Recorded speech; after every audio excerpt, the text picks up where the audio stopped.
I went out to AliExpress and I bought one of these. This is an MA06 antenna adapter. Now what this is, it's a printed box. It's supposed to have a 1-to-1 balun in there. It's heavy enough to have something like that in there. And it has antenna connections, both sides, so I can either make a horizontal dipole antenna or a V dipole antenna. And I may even try doing all 4 of them. But what I'm going to do a little more special today is I'm going to use these 18-foot whip antennas instead of the usual 10-foot whip antennas. So let's see. Hopefully I'll be able to make a 20-meter dipole antenna today. First, I'm going to try using it in a V configuration and see if I can get SWR and see if I can make this thing into a real antenna. You know, the bands have been terrible lately, especially the 10-meter band. That's my favorite band. But since it's been so bad lately, I've been out on 20 meters. So I've been fooling around and playing around with all kinds of different parts and pieces I have laying around the house. And I'm going to try making this 20-meter whip antenna today, dipole whip antenna, all right? So hang on to your hats, kick back, relax, get a nice cold one, and I'll be right back and we'll start in on the video. All right, this is Dave with Ham Radio GMRS Test and Review. I have right here my tripod out here on my back deck. It's tied down to the deck a little bit, so it won't blow over in the wind, hopefully. It's a 24-foot tall tripod, so I should be able to get any antenna that I make, the bottom of it, 24 feet up.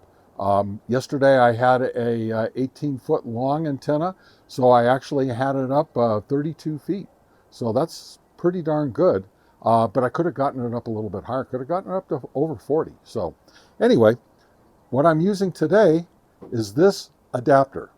On the bottom is the standard M10 metric threads, but I'm only going to use this to adapt into the tripod. This is, again, another M10 threaded adapter, and then you'll see what I'm going to put on it. So let's get started.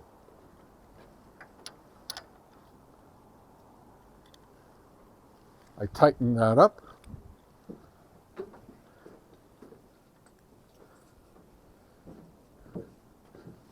Come over here with my MA06, screw it down, and now I'm going to put my antennas on here. I'm going to do a V dipole antenna. I have not taken this apart yet to see how the oops, I forgot to do something.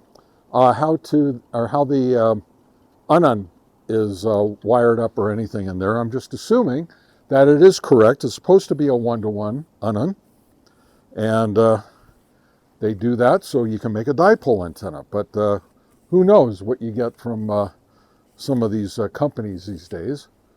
So I'm just going to play with it and see if it works. If it works, then I'll know it's wired correctly. Oops. Let's get this put on.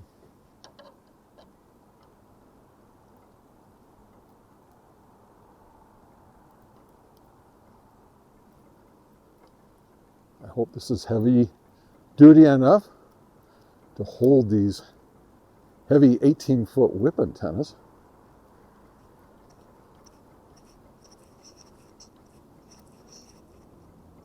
All right, I'll do the next one.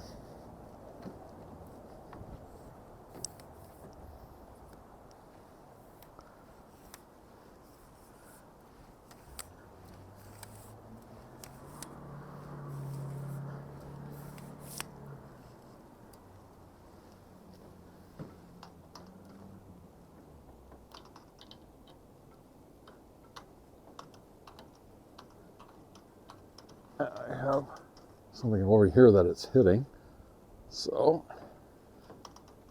try to keep it off of there.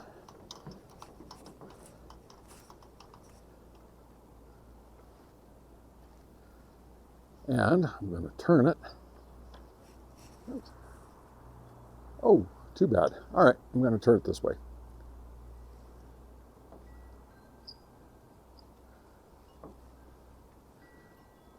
Trying to make sure that it's pointed away from the mountains. So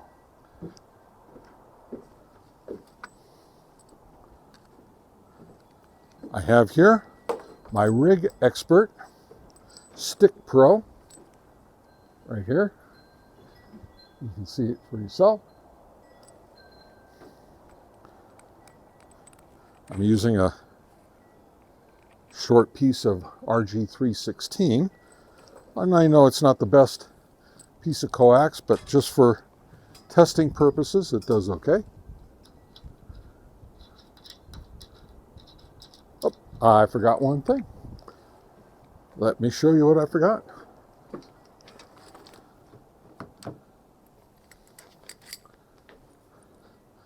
I forgot my common mode choke, which I have right here.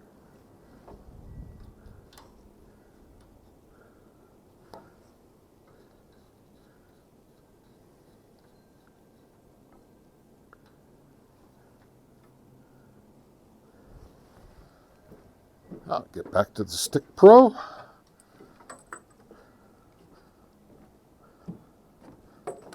Stick this around my neck so I don't drop it. I am a very, very accident-prone person, and I don't want to lose my Stick Pro here.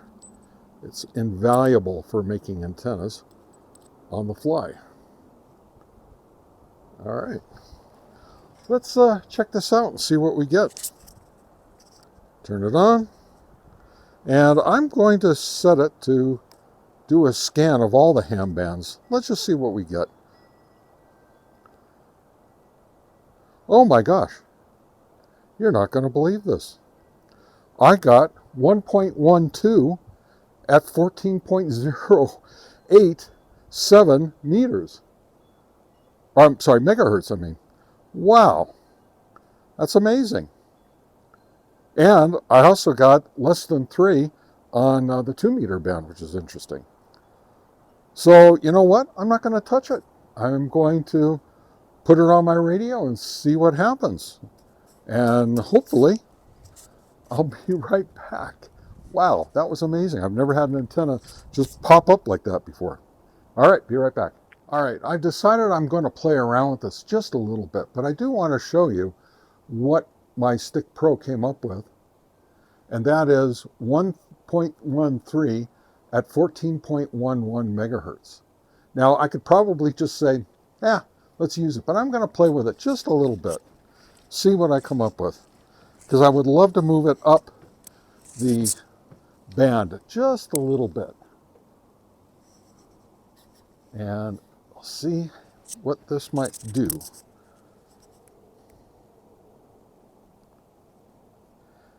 And it did. It moved it to 1.07 at 14.15 megahertz. That's pretty darn good. You know what? I'm going to try a little bit more.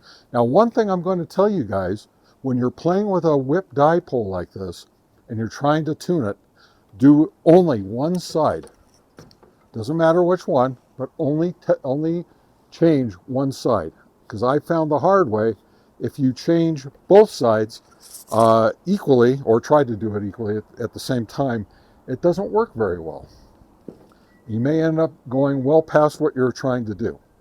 So, once again, now I have 1.10 at 14.22 megahertz.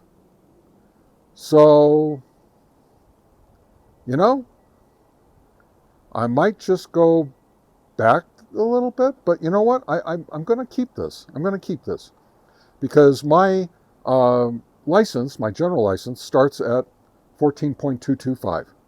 So we're now at the very bottom of the band for me as a general.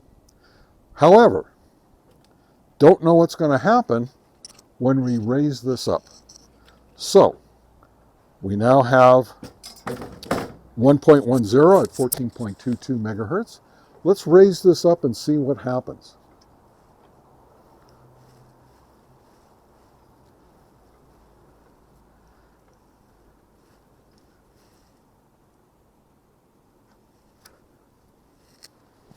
I just raised it up one section and I get 1.02 at 14.29. So it's starting to go up in the band. So I may end up bringing it back down and putting it back where it was at the lower end of the band if I knew it was going to go up, which I did actually, but I want to do this for the video. Let's try this again. And I got 1.03 at 14.32. So it is going up in the band. So I think what I'm going to do is I'm going to bring it back down.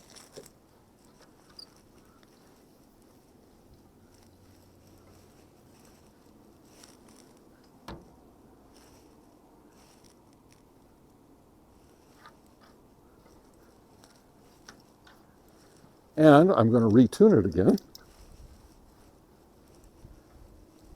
Yes, it's got hydraulics in it. I'm going to try retuning it to make it go back up higher on the band. So when I raise it up, it'll go, I'm sorry, to go lower on the band. So when I raise it up, it'll go back up higher again. All right, let's see what we got. Okay, 1.07 at 14.23.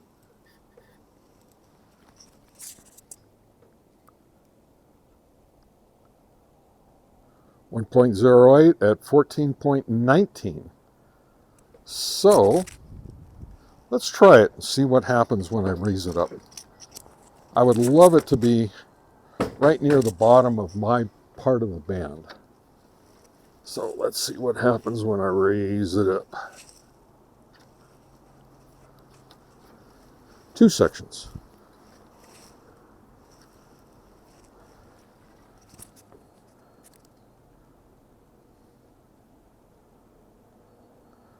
Okay, so I got 1.0 at 14.27. You know what? I'm sorry, 1.03, I did it again. 1.03 at 14.25. So I think that's about where I want it. I'm going to shut off my rig expert, bring it back down.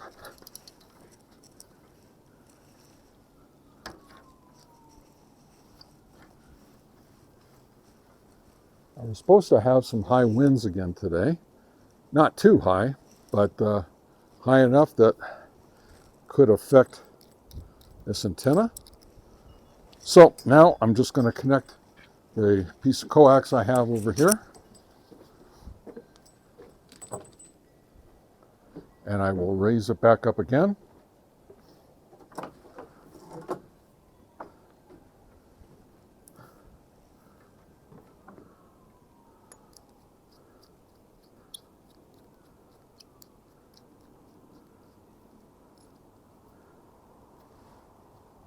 Okay, make sure my connections are tight. Raise it back up. And then next time you see me, I'll be inside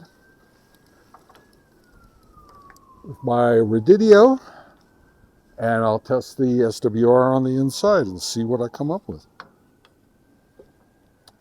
And I shall return. Now before I go inside, I just want to show you what the antenna looks like.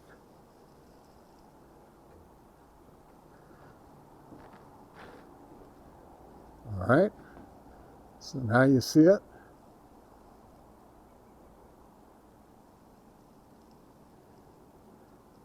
Now let's go in and test. Now, by the way, I always dual choke my setup when I'm using POTA antennas. So this choke comes right from the antenna and goes right into my switch. And now we will turn on my Yaesu FTDX10.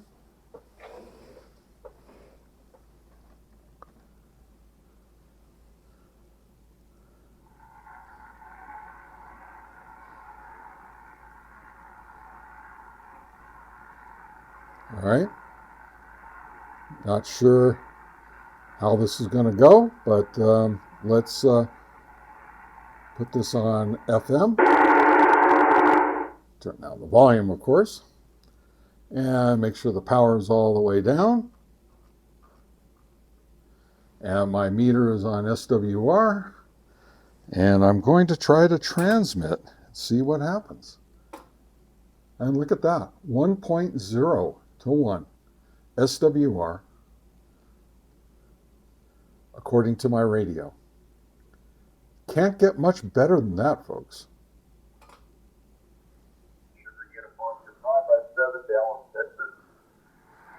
All right, I'm picking up a guy in Dallas, Texas. Thank you very much. Enjoy yourself. So I'm picking stuff up. Not sure if I'm putting it down yet. I haven't tried transmitting. You're about a 5x7. W5SQ. Well, let me see if I can get this guy. So give me a minute and I will get back to you. Roger that. 515 Texas. Thanks most of you for your activation. I think I got me another POTA guy. I lost the first guy, but now I've got a new one. I'm going to try and contact him. Let's see what happens here. Well, I think I lost that guy too, but I'm going to hang on a minute and see if I get him. I'm hearing something out there.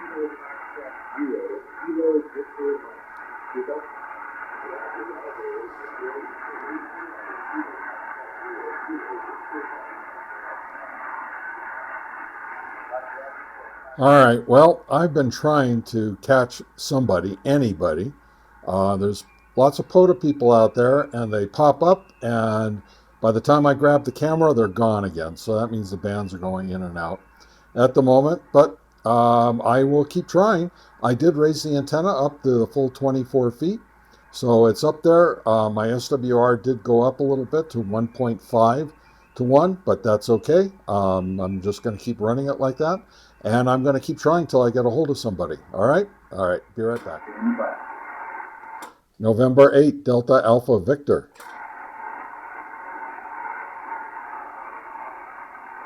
November 8, Alpha. No, it's November 8, Delta Alpha Victor. QSL.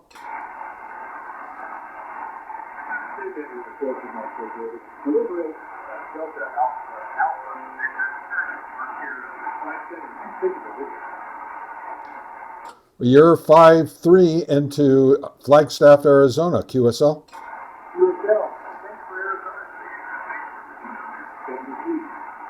73, have a great activation. All right, so this is my logging information. The call sign was KF0LRL. I sent him a 5-3. He sent me a 5-7. He was on frequency 14.281. And his park number is US 9873. So now I just log my contact by clicking on log, and over here it'll pop up, and I've got him in my log. He's got me in his log, and when I upload it later this afternoon, we will match up. All right, that's what we do here in the grand old USA. Now, he was located in Iowa, so that's my first contact. The bands are going in and out very quickly, as you could hear. So, you know, it's going to be tough, at least for this morning, to get more contacts. But if I do, I'll let you know. Anyway, this is Dave with Ham Radio GMRS Test and Review, and that's how you make a 20-meter dipole antenna using 2 whip antennas and a cheap antenna connector from AliExpress. All right? All right. Thanks a lot. Have a great rest of your day. 73s to everyone.